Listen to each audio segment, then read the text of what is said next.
This channel does not promote any violent, harmful, or illegal activities. All content provided by this channel is meant for an educational purpose only. MDH chana masala এখন ছোলা হোক বা বরবটি দানা, সাদা চানা হোক বা কালো, সব রান্নাই হবে অসাধারণ। MDH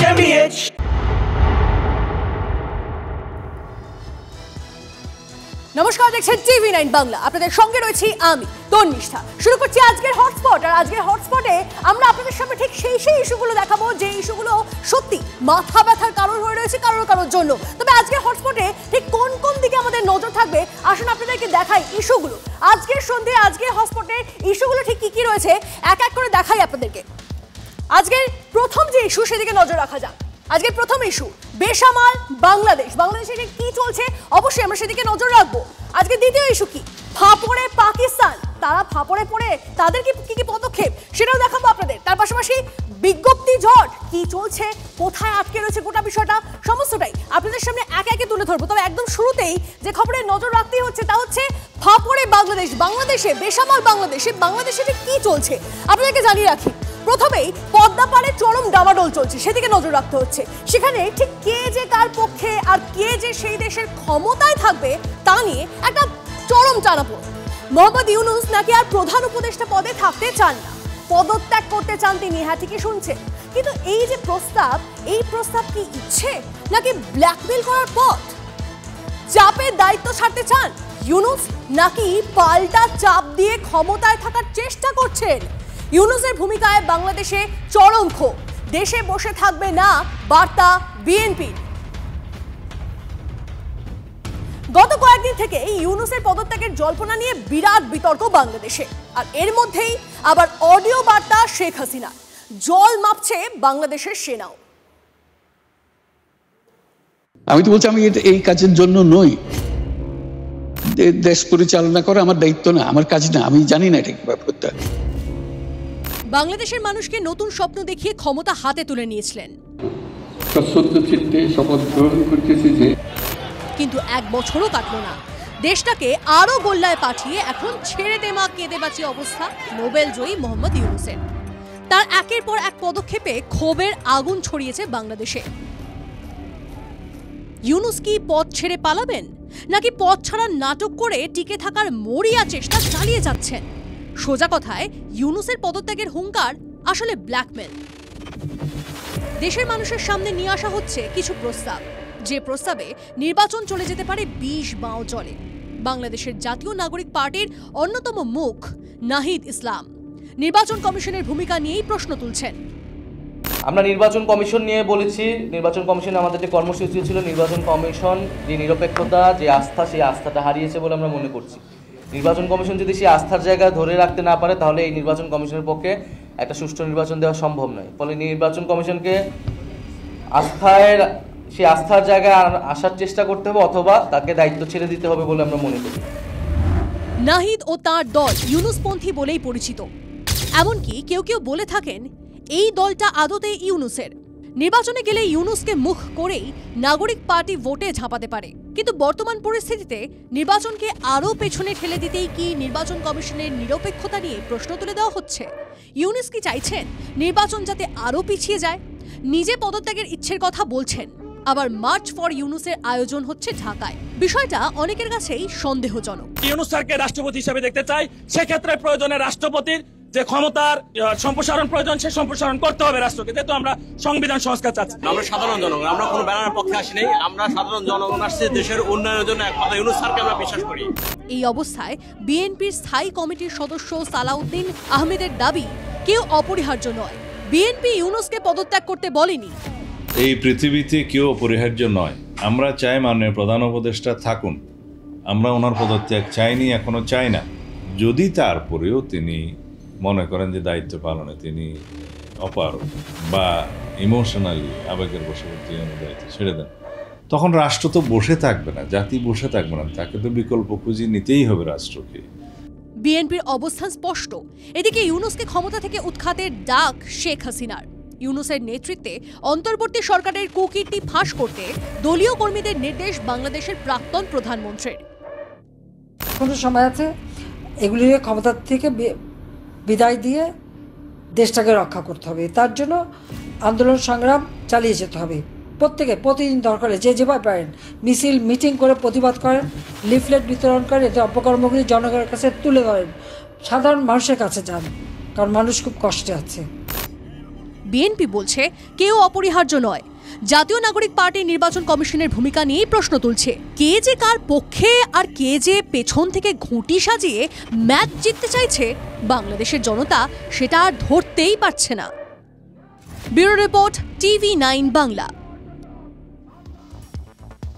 টোটাল যে একটা কনফিউশন, বুঝলেন তো? ইউনূসের পদত্যাগ সম্ভাবনার মধ্যেই আবার আজ প্রধান উপদেষ্টার সঙ্গে সন্ধে বিএনপি ও জামাত নেতাদের আলাদা আলাদা সাক্ষাৎ। সন্ধে 7:30টায় ইউনূসের সঙ্গে বৈঠক বিএনপি নেতাদের। এরপর রাত 8টায় কথা বলবেন জামাত নেতারা।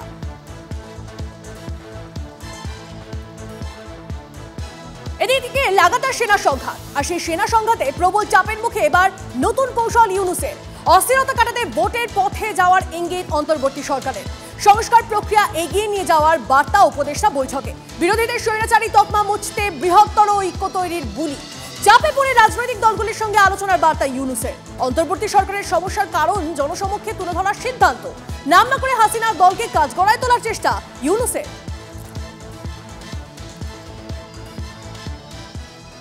বাংলাদেশের রাজনৈতিক দলগুলোর অবস্থার দিকে কড়া নজর রাখছে বাংলাদেশের সেনাও। তাদের চাল চলনেও আবার বড় কিছুর ইঙ্গিত। বাংলাদেশের সেনা ও প্রধান উপদেষ্টার সংঘাতের আবহেই ঢাকার রাস্তায় সাজোয়া গাড়ি নিয়ে টহল সেদেশের সেনার। ভারী বুটের আওয়াজ। নিরাপত্তার চাদরে মুড়ে ফেলা হয়েছে ঢাকার রাজপথ।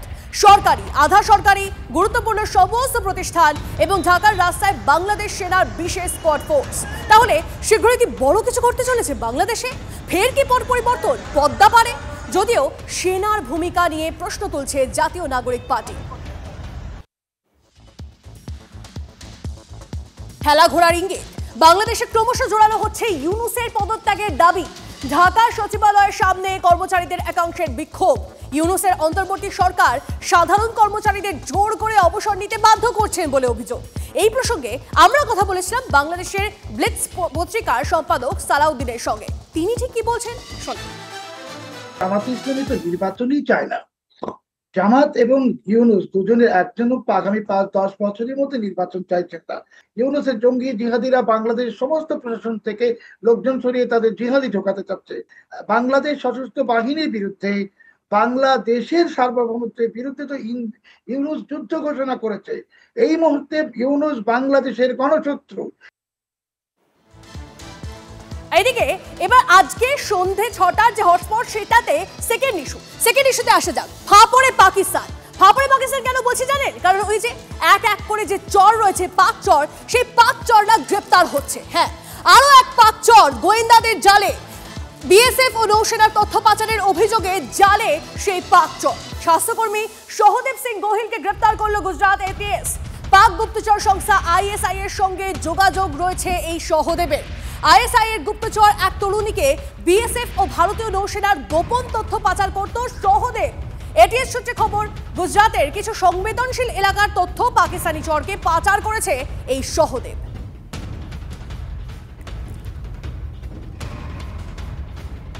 আর এর পাশাপাশি গুজরাটে পাক অনুপ্রবেশের চেষ্টা ব্যর্থ করলো বিএসএফ। আপনাদেরকে আপডেট দিয়ে এই মুহূর্তে গুজরাটের বনসকাঠায় সন্দেহভাজনকে গুলি করে মারলো বিএসএফ। সীমান্ত পেরোনোর চেষ্টা করতেই সতর্ক করে বিএসএফ। জোর করে ঢোকার চেষ্টা করতেই অনুপ্রবেশকারীকে গুলি।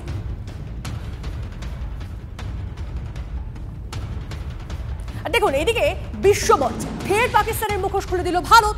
সিন্ধু জলচুক্তি নিয়ে মিথ্যে প্রচার করছে ইসলামাবাদ। সন্ত্রাসবাদে পাক মদত নিয়ে রাষ্ট্রপুঞ্জে সরব ভারত। 6.5 দশক ধরে হাজারেরও বেশি জঙ্গি হামলা চালিয়েছে পাকিস্তান। শেষ 4 দশকে সন্ত্রাসবাদী হামলায় 20,000-এর বেশি ভারতীয়ের মৃত্যু হয়েছে। গত মাসেও পেহেলগাঁওয়ের নিরীহ পর্যটকদের উপর হামলা চালায় জঙ্গিরা। সিন্ধু জলচুক্তি স্থগিতে ভারতের সিদ্ধান্তের জন্য দায়ীকে পাকিস্তানি। জঙ্গি হামলা চালিয়ে এই জলচুক্তি লঙ্ঘন করেছে পাকিস্তান। সবিস্তারে তথ্য তুলে ধরে দাবি রাষ্ট্রপুঞ্জে ভারতের স্থায়ী প্রতিনিধি পি হরিশের।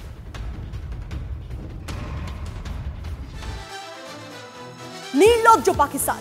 পরিবারের সামনে সাংবাদিককে গুলি করে হত্যা পাক পুলিশের। বালুচিস্তানের বাসকে সাংবাদিক আব্দুল লতিফকে গুলি করে হত্যা। রাত 3টের সময় বাড়িতে ঢুকে লতিফের ওপর গুলি চালায় পাকিস্তান পুলিশ। সেই সময় পরিবারের সঙ্গে ঘরেই ঘুমোচ্ছিলেন আব্দুল। 28শে ফেব্রুয়ারি পরিবারের অন্য 8 সদস্যকে তুলে নিয়ে যাওয়া হয়েছিল সেনা ক্যাম্পে। সেখানে দুটো গ্রুপে ভাগ করে লতিফের পরিবারের সেই 8 জনকে হত্যা করা হয়, যার মধ্যে ছিলেন লতিফের ছেলে সাইফও।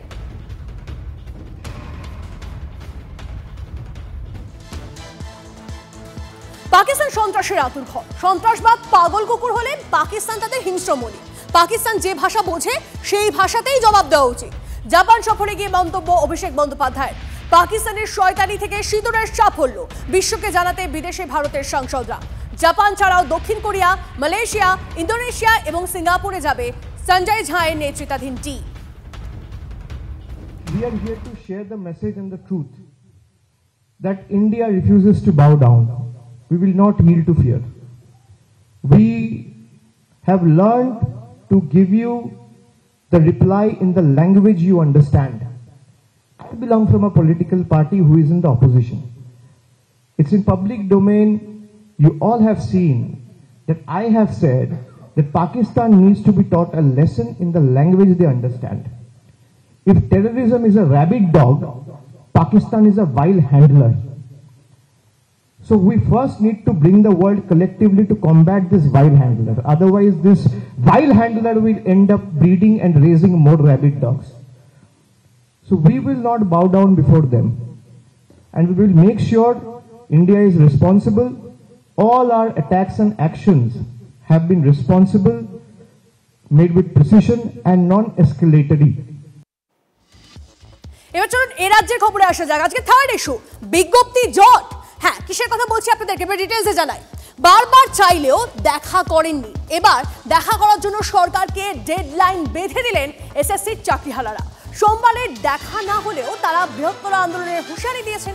তাদের দাবি সোমবারের মধ্যে সেন্ট্রাল পার্ক চত্বরে বিকল্প ধর্নার জায়গায় বায়ো টয়লেট, জল, বিদ্যুতের ব্যবস্থা করতে হবে।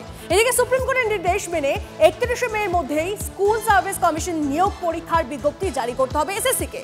সেই ডেডলাইন শেষ হতে বাকি মাত্র 7 দিন। সুপ্রিম কোর্টের রায় বাতিল হয়েছে এসএসসির 2016 সালের প্যানেল। চলতি বছরের মধ্যে নতুন করে নিয়োগ প্রক্রিয়া শেষ করারও নির্দেশ দিয়েছে শীর্ষ আদালত। আন্দোলনে নেমেছে চাকরিহারারা। তাদের দাবি নতুন করে পরীক্ষার বদলে ওএমআর শিটের মিরর ইমেজ প্রকাশ করুক এসএসসি। এই দাবিতে বিকাশ ভবনের সামনে টানা 18 দিন ধরে চলছে ধর্ণা। শুরু থেকেই শিক্ষামন্ত্রীর সঙ্গে দেখা করার দাবি করছেন চাকরিহারারা। ইমেল করে চিঠিও লিখে দেখা মেলেনি। এবার সেই সাক্ষাৎ চেয়ে ডেডলাইন বেঁধে দিলেন আন্দোলনকারীরা। 15 থেকে 16 দিন হয়ে গেল, এডুকেশন মিনিস্টার এখনো আমাদের সঙ্গে দেখা করেননি বা কোনো মিনিস্টারই আমাদের সঙ্গে এখনো পর্যন্ত দেখা করেননি। আজকে শনিবার, আমরা আগামী সোমবার অবধি দেখে নেব। সোমবারের মধ্যে যদি আমাদের সঙ্গে সরকারের তরফ থেকে দেখা করা না হয়, তাহলে সোমবারের পর আমরা কিন্তু বৃহত্তর আন্দোলনের কথা ভাবতে পারি। শুক্রবারই চাকরিহারাদের ধর্ণা আন্দোলন বিকাশ ভবন থেকে সরানোর নির্দেশ দিয়েছে কলকাতা হাইকোর্ট। সেন্ট্রাল পার্কের সুইমিং পুল লাগোয়া এলাকায় চাকরিহারাদের আন্দোলনের অনুমতি দেওয়া হয়েছে। সেক্ষেত্রে পর্যায়ক্রমে 200 জন করে অবস্থান বিক্ষোভে সামিল হতে পারবেন। হাইকোর্টের নির্দেশ মেনে ধর্নার জায়গা বদলে সম্মত হলেও প্রশাসনের কাছে বেশ কয়েকটি শর্ত রেখেছেন চাকরিহারারা। সমস্ত রকম শেড, জল, টয়লেট বা ইলেকট্রিসিটি এই ব্যবস্থাগুলো যখন কমপ্লিট হবে, তখন আমরা আমাদের এখান থেকে অবস্থানটা স্থানান্তরিত করে ওখানে আমরা শিফট করব। যতক্ষণ না কমপ্লিট হচ্ছে ততক্ষণ পর্যন্ত আমাদের এই অবস্থান এখানেই চলবে। চাকরিহারারা যখন সময়সীমা বেঁধে দিচ্ছেন, তখনই সামনে কিন্তু আরও এক ডেডলাইন। সুপ্রিম কোর্টের নির্দেশ মেনে এ মাসের মধ্যেই নতুন করে নিয়োগের বিজ্ঞপ্তি দিতে হবে এসএসসিকে। 2016 অভিজ্ঞতা থেকে শিক্ষা নিয়ে এবার বেশ কিছু নিয়ম বদল করছে এসএসসি। বিজ্ঞপ্তি প্রকাশের আগে তার সুপারিশও পাঠানো হয়েছে বিকাশ ভবনে। কি আছে এসএসসির সেই সুপারিশে? ওএমআরে এই পরীক্ষা নেওয়া হবে, দেওয়া যেতে পারে কার্বন কপি। ইন্টারভিউ বা অ্যাপটিটিউড টেস্ট আবার ফিরে আসবে। লিখিত পরীক্ষার পর হবু শিক্ষককে পড়িয়ে দেখাতে হবে। একাডেমিক স্কোর কমিয়ে দেওয়ার পক্ষে সুপারিশ করা হয়েছে। ইন্টারভিউয়ের ভিডিওগ্রাফি করতে হবে। তবে এসএসসির পাঠানো নতুন নিয়মের সুপারিশে এখনও ছাড়পত্র দেয়নি বিকাশ ভবন। সরকারি সূত্রে খবর, আগামী ক্যাবিনেট বৈঠকে নতুন নিয়মে সরকারের শিলমোহরের পরই নিয়োগ পরীক্ষার বিজ্ঞপ্তি জারি করবে SSC. Bureau report, TV9 Bangla. আইনজীবী বিকাশ ভট্টাচার্যের সঙ্গে দেখা করলেন চাকরিহারা শিক্ষকদের একাংশ। রাজ্য যতই রিভিউ পিটিশনের কথা বলুক, চাকরি ফিরে পাওয়ার কোনো সম্ভাবনা নেই। চাকরিহারা শিক্ষকদের জানালেন আইনজীবী বিকাশ ভট্টাচার্য। রাজ্যের দুর্নীতির কারণেই চাকরি গিয়েছে আন্দোলনকারীদের জানালেন বিকাশ ভট্টাচার্য। দুর্নীতির সঙ্গে কারা কারা যুক্ত সামনে আনুক রাজ্য, দাবি আন্দোলনকারীদের। ওদের মনে হয়েছে ব্যাপারটা স্পষ্ট করে বোঝা দরকার, তাই ওরা এসেছিলেন, আমি আমার বুদ্ধি মতো বুঝিয়ে দিলাম। বিভিন্ন জায়গা থেকে আপনাকেও দোষারোপ করা কি আছে, দোষ কাজ করতে গেলে দোষারোপ করবেই লোকে, কিন্তু আগামী দিনে সব বুঝতে পারবে যে দোষটা কার, কি অপরাধ করেছে। আইনি পরামর্শ দিলাম যে আপনারা সরকার যে বলছে রিভিউ করে তোমাদের পুরনো চাকরি ফিরিয়ে দেবো, সেটা আইনত অসম্ভব, এই পরামর্শটা দিলাম। আমরা এখন যে পরিষ্কার কথা, রাজ্য সরকার এবং স্কুল সার্ভিস কমিশন যারা মূলত করাপশনটা করেছে, তারা অবিলম্বে এই যে প্রকাশ্যে আনুক কারা কারা নির্দিষ্টভাবে এই দুর্নীতিমূলক প্রক্রিয়ার সাথে যুক্ত আর কারা যুক্ত নয়, এটা পাবলিক ডোমেনে আনুক।